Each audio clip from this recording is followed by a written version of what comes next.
This is going to be an interesting video because I'm going to attempt to unbox and review something and yet I have no idea what's in it.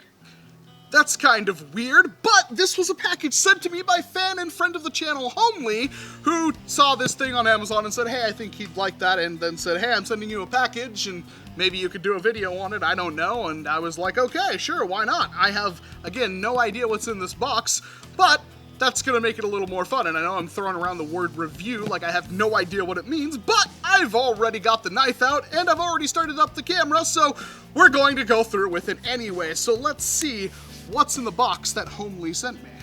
What the heck? Okay.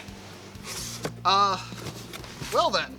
I'm going to remove this. I have literally never seen this before. This is the Javelin Dart Blaster Crossbow from the same people, the World Tech Warrior series. That is really interesting. It says it's got 4-firing dart chamber, pullback slide sight, fixed stock, and crossbow limb. And well, I'm probably willing to bet that this thing is going to be, well, probably very similar to the, what's that thing called? The crossfire bow? From the Zombie Strike line. I'll put a picture up. It's hard to remember off the top of my head because there are so many blasters. And it claims a range of up to 65 feet. And I literally have never seen this thing before. And there's like no back of the box or anything on it. The back is kind of the same as this part, or maybe this is the back. I can't even tell. It's got a nice little carry handle, and the box is very, very sturdy, which is quite a stark contrast to stuff you get from like Boomco and Hasbro. Let's see what the heck is in here. That's good. I don't have to fish out batteries or anything like that. I just get to open this thing up. What exactly am I looking at here? Well, there's the thing. RC subscription sign-up bonus. Oh my. Oh my giggity gosh. Well, there are no instructions. There are crossbow limbs, but they are, I think, completely pointless. And yeah, it's definitely spring powered. Well, this is really interesting. Let's go over the aesthetics. It has a thumbhole stock, which is very, very pretty. It's got lots of little decals on it, which are not applied all that well. This one still has a bit of the paper on it, but not a big deal. I mean, that's kind of what, you know, I'd rather them put money into the mold. Now, I did praise the Renegade for having brilliant color separation, and this is very much the same. You can see all the different colors. They have different molded, or painted even. I think these are different molded though, but we have a red, gray, and black all in the same spot. And then we've got translucent blue plastic up here, which is really, really nice looking. Is that a switch that does? No, it's like it even looks like a switch up here, like a rocker switch that doesn't do anything. You might have to replace that with LEDs or something. This is freakishly cool looking. Now there is something rattling around in there. It's probably a little loose piece of plastic, but yeah, you can see this nice blue frosted plastic with black. That's just begging for LEDs.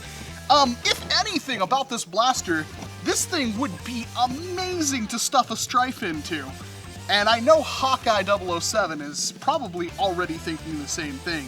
I haven't put anything into this blaster yet, but my initial impression so far is that it's probably not going to be the best thing ever. I will definitely open it up to see what it's capable of, but it's a Springer, but it has such a beautiful shell. There is no way I could resist not shoving something in here, and Strife or something would probably be the best bet. The grip is very comfortable, albeit a bit small, which may be an issue for some people with bigger hands. It does have kind of a rough edge right there. It doesn't bother me all that much, but it is a thing. The front has kind of this curved grip area, although it's not definitely made to be a grip, and that's kind of like the only place you can put it. It's overall ergonomically not the best thing ever, but it does work.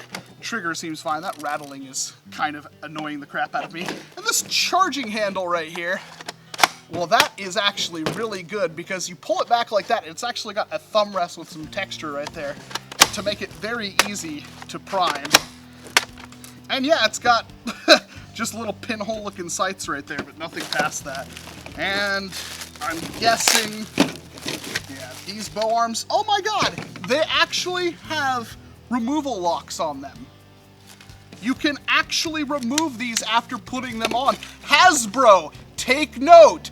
Things that aren't necessary to the function of the blaster, or even if they are, I don't care, but they're parts that are separated that you could pull off if you don't want them on there, maybe for transport or storage, I don't know, but take note. Now that I've got that out of my system, I'm far more happy to put these things in. Well, it doesn't seem to, maybe I'm putting it on upside down. No, I couldn't be putting it on upside down. That's not possible unless I'm putting it on the wrong way. Maybe. Oh, there we go. Well, this thing looks amazing. I'm not gonna bother with the string, but the string is in there. Holy crap, holy. This thing is massive, and this thing is super cool. I had no idea this even existed, and there are no instructions in the box, I might add. I'm just now noticing there is a thing right here, a battery door with a tab right here, so this thing might already light up out of the box. But there's no switch for it that I could see. The one part I thought would be a switch wasn't a switch. How does that work, I wonder? Well, let's pull it out. It is removed. There are batteries in there if I pull a trigger. Oh! It's not really all that brilliant, but it does have multicolored little LEDs in there. Well, that is unreasonably cool. I have no idea how much he paid for this thing. So, I don't know if this is actually, you'll have to look at the price and make your own judgment. I did not pay for this. So, yeah, this is freakishly cool. It's like 8 minutes into the video and haven't even fired it yet. And honestly, I'm not looking at the performance of this blaster at all, because the performance is probably going to be poo. But we will test it out anyway with standard elite darts. But all I can say is that this is one of the coolest looking shells I've ever seen. In all honesty, this thing is begging for some kind of modification on it, like a integration or something on it. It is just way too cool looking to not have that. Bow arms are hit and miss, but whatever. And it does have what seems to be a smart AR system in the front of it, which I honestly wonder if it is a smart AR system, because I don't think any other company has done that besides Hasbro, because, well, I think they probably own the patent on it. But let's find out. It does have 4 holes in the front, just like the Crossfire bow, so I'm going to load this thing up and do a little bit of a range test with it. Then we'll take it back to the desk, open it up, and see if it has something like a long shot plunger tube in it or something that makes it worthwhile. Well, I tell ya, she's really pretty on the outside, but on the inside is a whole different story. First, let's start with the firing demo. This thing performs, well, not very good out of the box. It does only claim a range of 65 feet, and it cronies at about 55, 54, something like that. And the biggest problem I have with this is that it does in fact use a smart AR system, but it's not made by Hasbro. The quality control is obviously completely absent. This thing will pretty much 100% of the time always fire the second barrel from the top every time. Like, no matter what dart I use or how hard I push the dart down or anything like that, it is always firing the second dart from the top. I did get it to work without doing it once, but that was just one time out of several, and it just doesn't work all that well, and it's physically massive for being a 4-dart front loader. I mean, let's face it, this thing is gigantic. It's very much inspired by the whole Crossfire bow from the Zombie Strike line, and it wears that kind of similarity on its sleeve, and for better or worse, I mean, it's the same thing, but like twice the size. Now, there is some cool things I have figured out about this thing. When I was trying to get this thing together with the whole string and everything, I noticed there's a separate little catch up in here that is activated when you pull the trigger down. And I originally put the string through these little holes on the priming slide, which I believe is how it even shows it on the box. However, no, I'm sorry, I correct myself. On the box, it doesn't even have the string on the blaster. Yeah, that's a problem.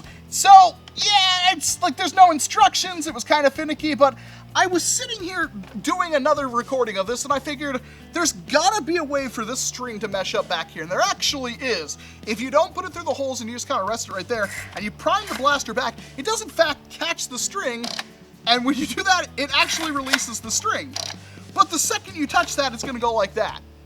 And if you do put it through these holes, there's no way for that to work. So I honestly, I don't know how this is supposed to actually function. It's a neat little gimmick, but it feels like they did that halfway through and then forgot they were doing that. I mean, it seems like a kind of a mess when it comes to engineering on this thing. And I did get it apart. This thing is a pain to get apart.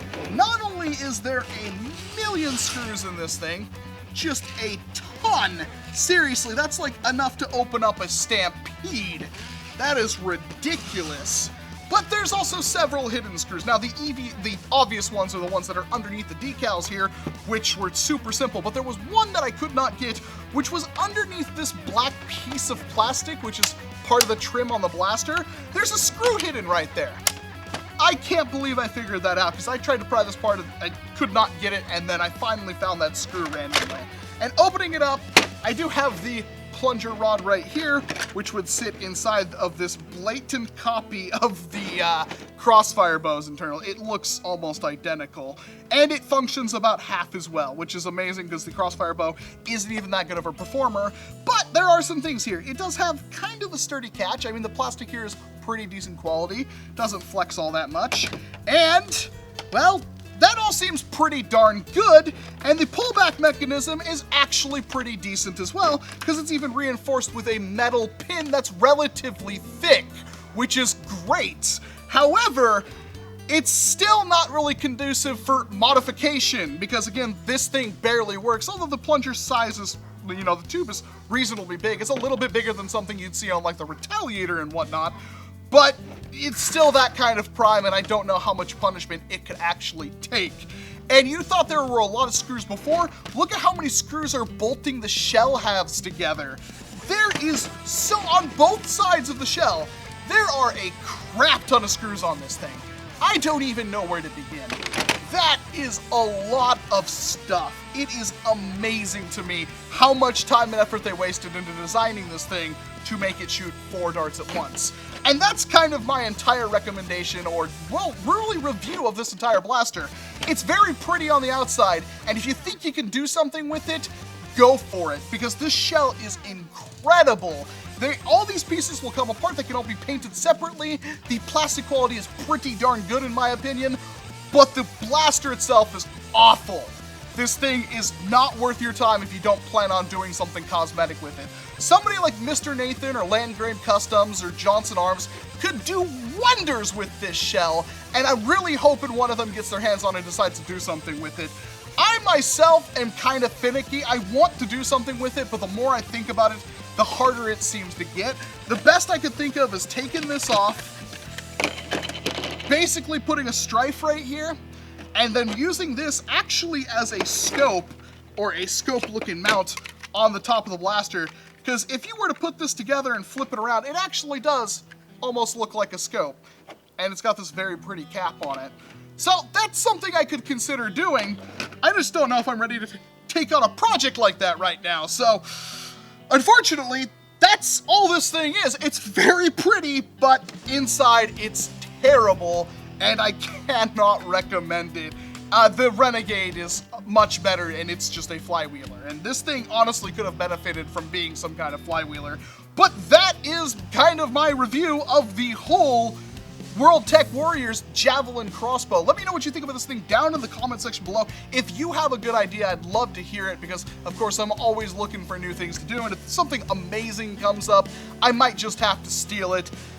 I think this thing's going to be cut up and used for future projects. I do have a project right now that is on the bench. I say that loosely because just the blasters are on the bench, and I don't know if I'm going to get around to it with working on commissions and stuff like that right now, but I think the shell would be perfect for something like that. I mean, it does have a very long front barrel, which I need for this project, and this just looks really rad.